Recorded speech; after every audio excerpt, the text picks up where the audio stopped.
Quel est le secret de la réussite? Peu importe le domaine dans lequel tu souhaites évoluer, peu importe ce que tu souhaites créer, peu importe la personne que tu veux devenir, il y a un point clé essentiel à connaître pour obtenir ce que tu souhaites et arriver à un niveau d'excellence. Et je suis sûr que tu le connais déjà, c'est la persévérance. Car il y a uniquement en continuant de faire ce que tu as déjà commencé que tu pourras atteindre le niveau souhaité à un moment donné. Mais ça, tu es déjà au courant.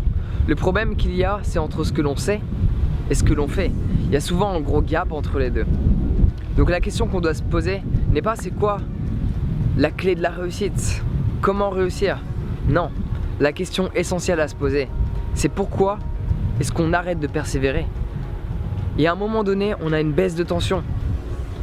On a tout un tas de pensées qui émergent et on se dit non, là je devrais m'arrêter. Pourquoi a-t-on ces pensées-là? Qu'est-ce qui fait en sorte que l'on abandonne?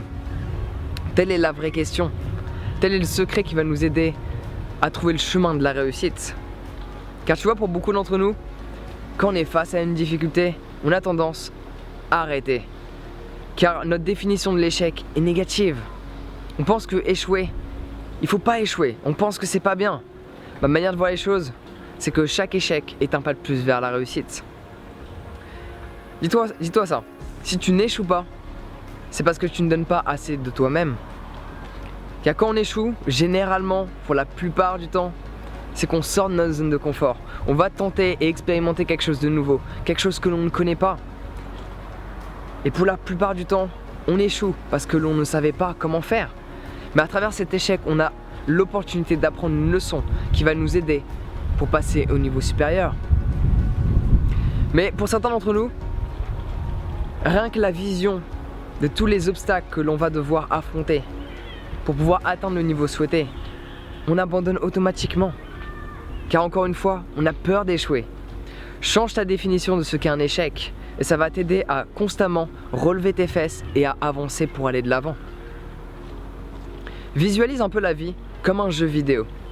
Ok, on a tous joué pendant notre enfance. Peut-être que tu joues même en ce moment. Personnellement, j'ai arrêté. Je pense que je ferai une vidéo par rapport à ça. Parce que ça te reprogramme ton subconscient et pas forcément de la bonne manière suivant les jeux que tu joues. Enfin bon bref, visualise ta vie comme un jeu vidéo. Si tu veux atteindre le niveau 10 et que tu es au niveau 3 en ce moment, il va falloir d'abord acquérir les compétences nécessaires du niveau 3 pour passer au niveau 4, puis au niveau 5 et au niveau 6, etc. Tant que tu n'auras pas acquis les compétences nécessaires pour passer au niveau supérieur, tu devras constamment refaire le même niveau. Vrai? C'est ça le but d'un jeu. C'est que tu recommences le même niveau encore et encore. Il y a deux choses qui peuvent te faire arrêter de recommencer et de passer au niveau supérieur. 1, l'abandon. Deuxièmement, la machine ne fonctionne plus. Cette machine-là, c'est toi. Donc tant que cette machine est en vie, continue, persévère encore et encore. Donc dis-toi une chose. Beaucoup d'entre nous, si on abandonne aussi, c'est parce qu'on se compare aux autres. On se compare à des personnes qui ont un niveau plus élevé que le nôtre. Des fois, ça peut être utile de voir l'endroit où on peut se trouver éventuellement. Mais on a tendance à regarder uniquement l'endroit où la personne se trouve là maintenant. Et on en oublie tous les obstacles que cette personne a dû affronter. C'est pour ça que je te recommande de lire des personnes qui sont arrivées à l'endroit où tu souhaites arriver.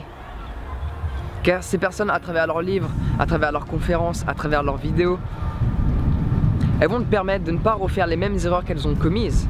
Ce qui veut dire, oui, tu vas dans tous les cas commettre tout un tas d'erreurs, mais au moins, tu ne commettras peut-être pas les mêmes et tu pourras avancer beaucoup plus vite que ce qu'elles ont fait précédemment.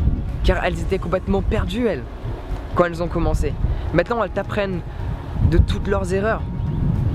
Car une erreur, c'est juste une opportunité d'apprendre. C'est un message que l'environnement dans lequel on vit nous envoie pour nous dire ça tu le savais pas précédemment. Maintenant c'est ton opportunité de l'ignorer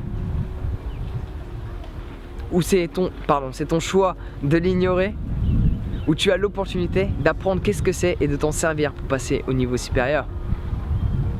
Visualise la vie comme un jeu et tout ira toujours bien. Car dans un jeu, il est fait pour que tu gagnes. Il n'est pas fait pour que tu perdes. Il est fait pour que tu perdes juste parce que tu n'as toujours pas compris les leçons que le jeu était en train de t'apprendre. Et en plus, quand c'est trop facile, c'est chiant, on est d'accord? Toi aussi, des fois, t'as joué à un niveau plus faible. C'était pas drôle, hein?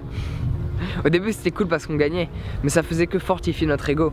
Mais par la suite, c'était un peu ennuyant quand même. Il y a des études qui prouvent que pour être un maître dans peu importe le domaine, il faut passer l'étape des 10 000 heures. Alors ça fait beaucoup d'heures, ça fait beaucoup d'années même. Donc avant d'arriver à là, il va falloir ne pas abandonner. Il va falloir constamment persévérer dans ce que l'on fait. Ouais. L'échec est un pas de plus vers la réussite. Répète cette phrase à chaque fois que tu es confronté à une situation compliquée et je t'assure que ça va t'aider à aller de l'avant. C'est ce que je me dis personnellement. Donc c'est vrai qu'il y a certaines erreurs qui vont avoir un impact plus conséquent par la suite. Mais on peut ou les rectifier ou on peut même s'en servir par la suite. Une erreur, c'est juste un événement ou une situation qui va nous mettre dans un état déjà émotionnel, pas des plus agréables. Mais c'est nous qui décidons de se laisser affecter par cette erreur. Car encore une fois, en changeant ta définition de l'erreur, tu changeras l'état émotionnel dans lequel tu te trouves. Du coup, tu te sentiras mieux. Dès que tu échoues, tu seras heureux. On dit dans le commerce que les non appellent les oui, les portes fermées appellent les portes ouvertes, vrai? Donc l'échec appelle la réussite. Donc si tu veux un jour atteindre le niveau suprême, il va falloir que tu te focalises plus sur l'endroit où tu veux aller que sur toutes les défaites que tu vas devoir affronter. Je sais pas si tu as déjà entendu, oui forcément en fait, tu as déjà entendu l'histoire du lièvre et de la tortue. La tortue au final, elle arrive avant le lièvre parce qu'elle prend son temps. Mais tu sais que dans la vraie vie, il se passe la même chose. Ils ont fait des courses entre le lièvre et la tortue elle est tellement concentrée sur l'endroit où elle doit aller, sur ce qu'elle est en train de faire, les petits pas. Alors que le lièvre, il est trop dispersé dans ses pensées, il pense trop à faire tout un tas d'autres choses, donc il s'arrête constamment sur son chemin. Et donc la tortue dans la vraie vie arrive avant que le lièvre à la destination voulue. Donc prends ton temps. Il y a certaines personnes qui vont réussir la même chose que toi ou quelque chose de similaire en un temps record. D'autres, ça va prendre plus de temps. On s'en fout de la durée. Le temps est un concept inventé par l'homme. Le but, c'est que tu atteignes l'endroit souhaité à un moment donné. Peu importe le temps qu'il te faut. Ne te compare pas aux autres. Ne te préoccupe pas du regard des gens. Ne te préoccupe pas de ce que les gens vont penser de toi. Préoccupe-toi de ce que tu fais là maintenant. Et essentiellement, ce que tu fais, à partir du moment où cela va avoir un impact positif sur les gens qui t'entourent, ne te préoccupe pas du reste. Tout le reste a très peu d'importance. Selon moi, quand je vois les commentaires que j'ai, quand je vois les messages que je reçois, peu importe ce que d'autres personnes vont penser de mon travail, mais je m'en fous mais complètement. Ce que je vois, c'est qu'il y a un impact positif sur la personne elle-même derrière. Donc peu importe ce que tu veux faire, il faut que cela te soit bénéfique. C'est une évidence. Pour que tu aies cette motivation aussi. Mais la plus belle motivation, ce n'est pas une motivation extérieure, c'est la motivation intérieure que l'on a en nous-mêmes. L'argent n'est pas une motivation valable. La liberté peut en être une, même si elle est reliée à l'argent. Mais il y a une différence entre vouloir la liberté et vouloir l'argent. Car en voulant l'argent, tu pourras toujours être dans ce cercle de travail. En voulant la liberté, tu feras tout pour travailler le moins possible et être en pleine nature toute la journée. Donc prends soin de toi, mange sain, change ta définition de ce qu'est un échec et ça te permettra de persévérer dans tout ce que tu fais. Forcément, au moment de ta vie, de ta journée, de ton parcours pour réussir, tu auras des baisses de tension. Tu te diras j'abandonne maintenant, j'ai fait trop d'efforts, j'ai dépensé trop d'argent. Non, c'est à ce moment-là où il faut continuer. C'est à ce moment-là où tu es juste à la limite pour matérialiser la vie souhaitée.